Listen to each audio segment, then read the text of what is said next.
That's who we're after right there. That's oregano going to bloom, and she is everywhere.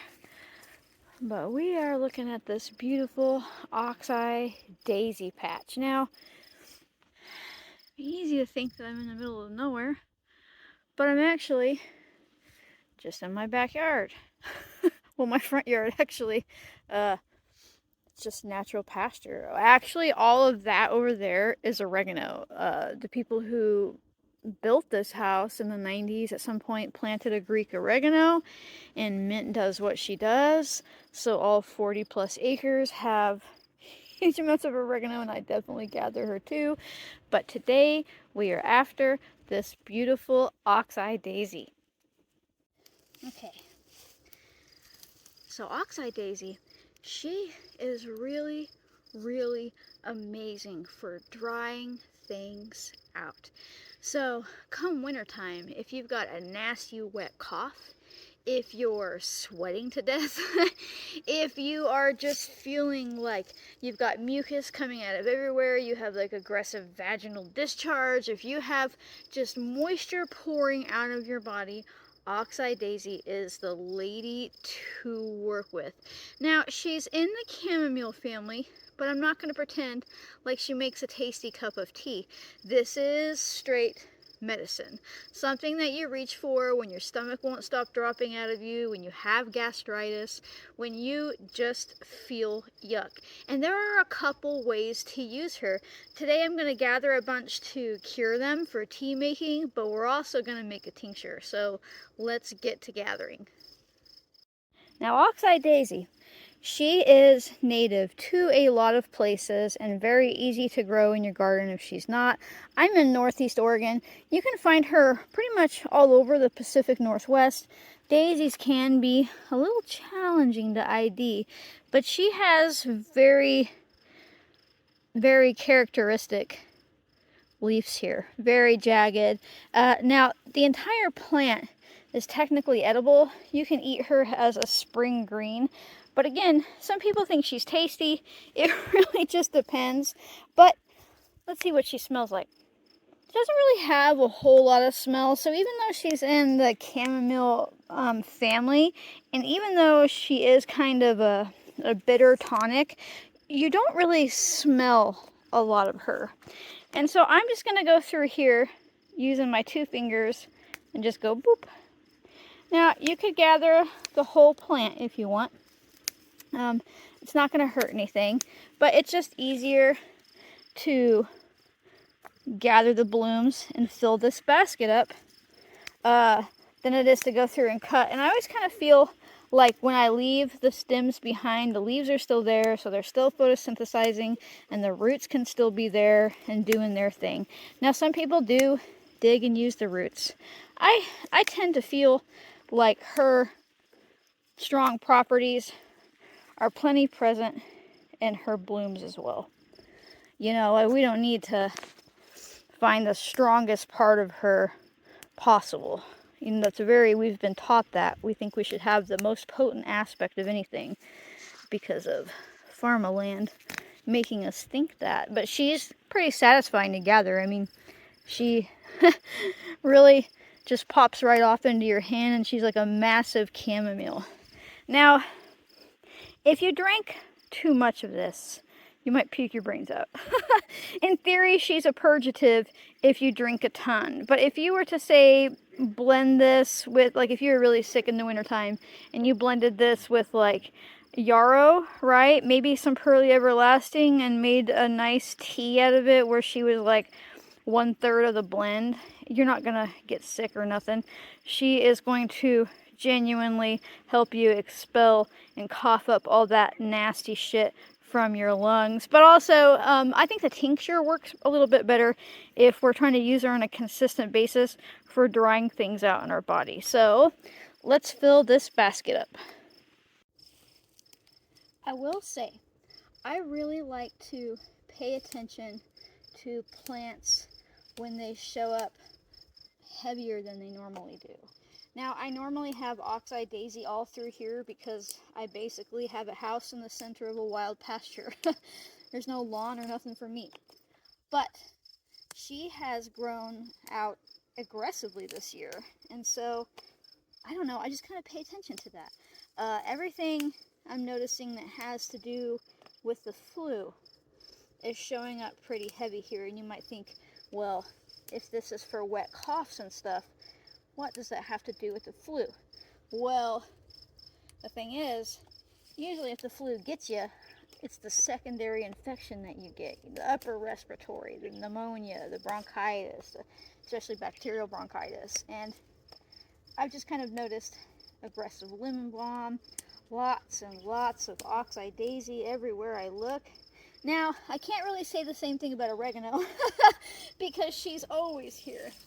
But this daisy, she really showed up for me. So I am going to pay attention to that. And it's early here. It's like 9 o'clock in the morning. So the sun is directly behind me. And I'm sure it's a fantastically professional video quality. But we're going to fill this basket up. I'm going to just keep on picking and filling. And then we're going to head inside.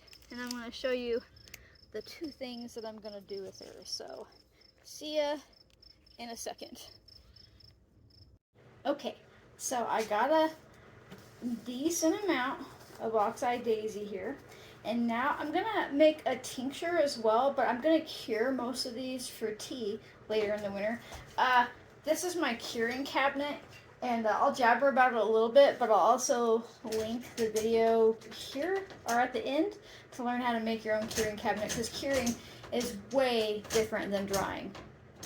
So basically this is one of those like freestanding Walmart closets or whatever of no good quality. And I have these little shelves in here that I put tea towels on so you know it doesn't fall through, but also I like that it lets air through. And I know I used to use tulle and stuff like that, but then it gets all dirty and you can't wash it, and I can just pop these in the dishwasher or the washing machine. And that little doodad right there is a dehumidifier. So instead of relying on heat and or evaporation, I am actively pulling the moisture out of these daisies, and that will make them very, very fresh and very vibrant with a majority of their medicinal compounds intact, which you just don't get if you just rely on dehydration, evaporation, heat, that type of stuff. Now, the cool thing, and here's a tip for you. Okay, hold on a second. Oxeye daisies don't make a bloom puff, meaning this just kicks out seeds from her center there. You're not dealing with like a dandelion puff, right? But if you are dealing with a plant that likes to go puffy, something like dandelion or goldenrod or arnica, anything like that, you should freeze this first. Freeze your bloom for 24 hours before you cure them or dry them or whatever you're going to do, and it will stop a puff from happening. But because she just turns into seeds in her center, I don't have to worry about that. So I'm just going to keep doing this, and she'll be ready. I try not to make more than one layer, right? You don't want to mound it up. She'll be ready in probably about 5 days, because this part's a little thicker, for example, than like I've got some plantain curing over here that's ready that's only been about 3 days, right? But even then, look how vibrant my plantain is. So yeah, I'm just going to do this, and then I'm leaving just enough to make a tincture. So we will go and do that next. Okay, so now we're going to make the tincture, right? You just need some 100 proof vodka. Honest to God, get the cheapest one you can get. It does not matter. Don't waste your money on organic vodka. I'll go off about it at some point, but like nothing passes through the distillation process. Not even grain or gluten residue or anything like that. Nothing.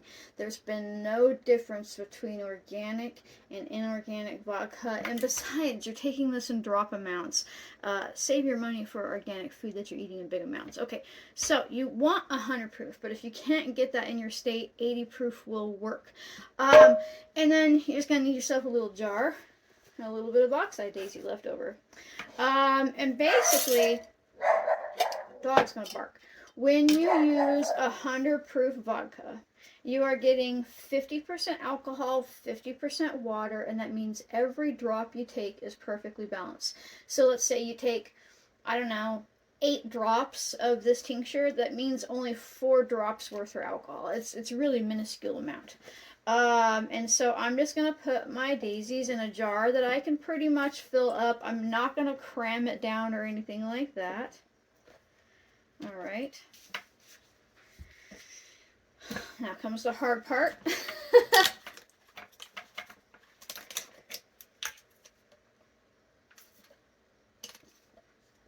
Hard part is getting the top off. Fine, I'm not even going to fight it. I am just going to fill it over the top here, all the way up. You want to go all the way to the tippy top because you don't want oxidation to happen. You don't want oxygen in this jar during the tincturing process. Hold on, my phone is screaming at me about storage space. Okay, back at it. You don't want to leave air in here because that oxidation can like knock back the potency and quality of your tincture.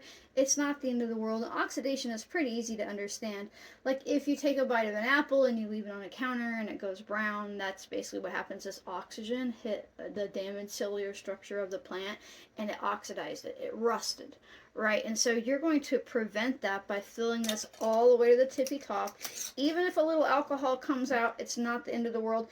You might have to come back the next day and see if any air came to the top and just add a little top up, right? And that's pretty much it. You're smart enough to do that, right? You are just putting fresh plant matter in a jar and you are dumping vodka over top. I'm going to label this so I don't forget what it is, and I'm going to stick it. I almost spilled the bottle of vodka. You're gonna stick it somewhere. I'm gonna stick it up here with all my tincture jars, and in theory you can strain this in about 6 to 8 weeks. Secretly, I almost never strain my tinctures until I have pulled off to the point that the plant matter can't be under the alcohol anymore. You're like, but what about oxidation? Well, eventually that tips over to the point where it can't really oxidize a whole lot anymore. And if you strain off, there will be some darkening of the tincture. It will oxidize a little bit, but it's always the worst and most impactful in the beginning, right? When it first hits that cellular structure, right?